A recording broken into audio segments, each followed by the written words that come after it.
And one of the stories we've been talking about all this week, the Omnibus Spending Bill, the card check push, and, of course, that merit pay plan that Barack Obama announced with such fanfare earlier this week. A lot of big topics, and a guy who's dealing with these big issues and more, Senator Lamar Alexander, the number 3 ranking Republican, the minority side in the Senate. Thank you, Steve. Good to talk with you. Real quickly first, on this promise of merit pay. You were former Secretary of Education. First of all, is this really the federal government's capacity to pay teachers more in the local and state level? And do you buy that Barack Obama is actually going to get this done? Well, no, it's not. And yes, he might, is the answer to the two questions. It's the governors and the local school boards that ought to do it. And you'll remember back when I was governor, Tennessee became the first state to pay teachers more for teaching well, and we actually had 10,000 master teachers going up a career ladder. The National Education Association basically killed that after I left office. Yeah, they watered it down. They basically went back to paying everybody the same. Yeah. Now, a good thing about the Obama administration is his new education secretary. I mean, he did that in Chicago. He worked with unions and he worked with others. He created charter schools. He paid teachers more for teaching well. He closed bad charter schools.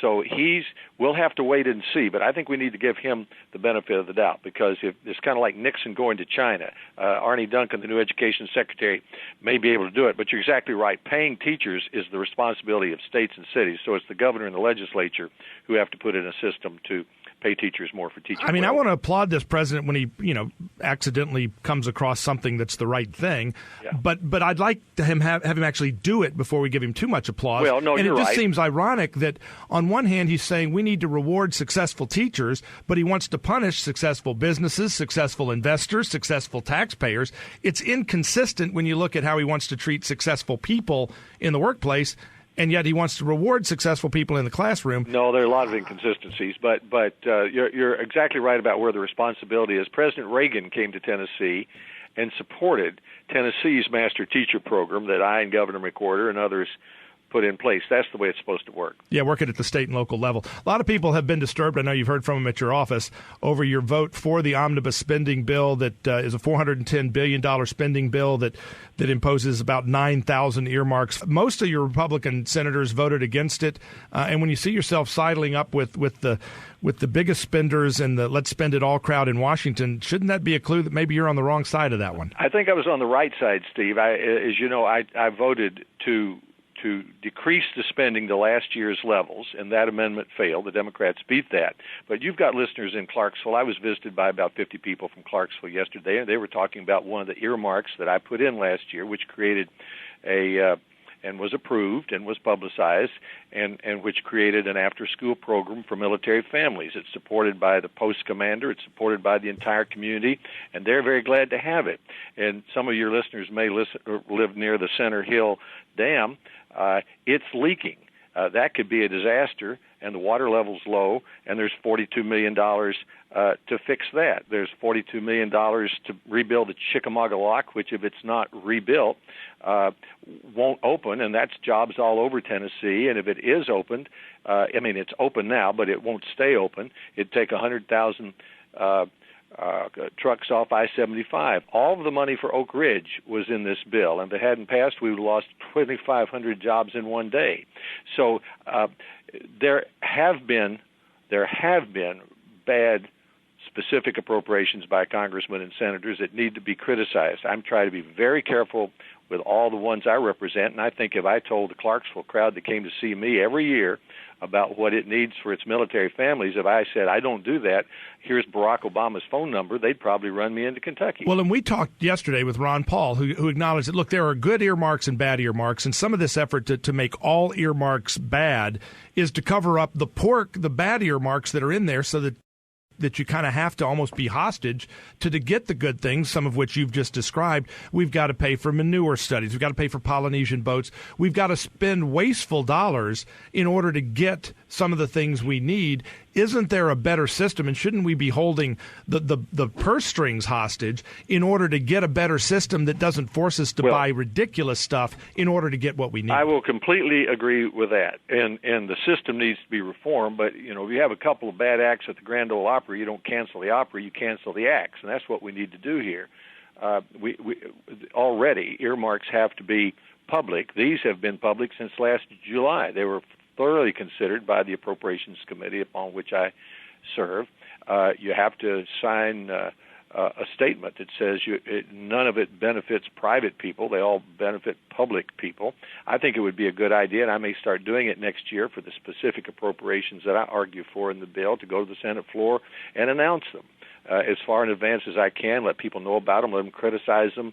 There are about 31 of them that affect Tennessee, but they have to do with anti-gang work in Memphis, the Center Hill Dam, and the Clarksville Military Base, the Chickamauga Lock, the Oak Ridge National Laboratory. All of these are recommended by congressmen, by military people. They're very important to our state, and I think if a senator doesn't try to help those things, what's the senator supposed to do? Well, and I think again, under the Constitution, we're the ones who are supposed to appropriate money. We're not supposed to tell give Barack Obama's phone number to Tennesseans who come to visit us. Well, and that was one of the things that Ron Paul argued yesterday, that at least with this earmarked pork barrel, in some cases, money, we know where it's being spent, as opposed to the stimulus money, where not only do we not know where it was spent, we may never know where it was spent. The bailout money for the financial services, they spend it overseas. They won't even tell us where they spend it. At least we know where the earmarks go. The stimulus money was a complete other thing. That was the $1 trillion spending bill that I argued strongly against, voted against. And the Barack Obama budget spends too much, taxes too much, borrows too much.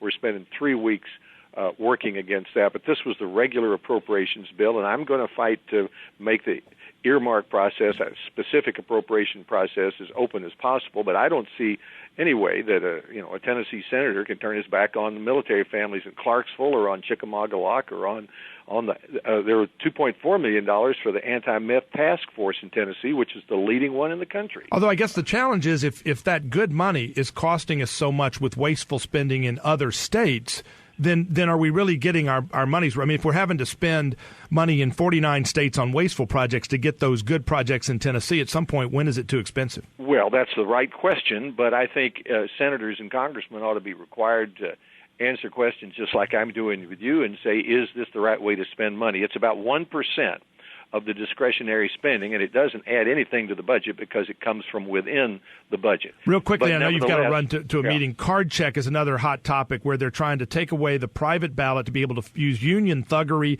and intimidation to force unions into the workplace. I know you're leading the fight against that. Well, I am leading the fight against that. I was at a hearing about it. They call it the Employee Free Choice Act. I said it ought to be called the Employee No Choice Act. I was roundly booed by the union members who were in the hearing the other day, but this is the most radical piece of legislation in Congress. It takes away the right to a secret ballot.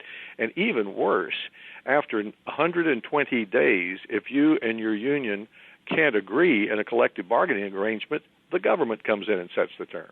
How are we going to stop this stuff if you guys just don't have the votes? And you see slippage. You see the same folks, your colleagues in Maine, Arlen Specter. How do we stop the bleeding of this just bankrupting of America? Well, I'm not ready to concede that the 41 Republicans won't stop it. We may be nearly united, but the way we stop it is for people like you and others to let people know that this is not good for the country. It's not good for working men and women. This would destroy the right to work state that we have in Tennessee, and that's what brought the auto industry to Tennessee. This labor environment we have, where you can choose to be in the union at Saturn, or you can choose not to be at Nissan, and then all the suppliers come because of that labor relations environment we have here. It's much better than the Midwest or in New York or in other places. So the more spotlight we put on this Employee No Choice Act, the better. Well, and the craziness is you've got the labor unions that have put the big three automakers into bankruptcy, and their answer isn't how can we make these companies more competitive? It's how can we make the other companies that are competing and aren't efficient and are making money less competitive by doing the same things we've done to break these That's break exactly these right. companies. Let's force New Jersey's and Detroit's labor culture on Tennessee. And if you want an anti-job formula, that's the way to have it. I know you've got to run to a meeting. Senator Lamar Alexander, as always, thanks for being willing to come in and answer the questions. We appreciate it. I'll do it more. Thank you for the questions, and I'll talk to you later. Thank you. Senator Lamar Alexander, the third-ranking Republican in the U.S. Senate, senator from the state of Tennessee. And, again, we take him to task for his bad votes, give him credit for his good ones, and he at least is willing to take the heat and answer the questions. We appreciate that an awful lot. A lot of guys aren't willing to do that. He is, and we appreciate that.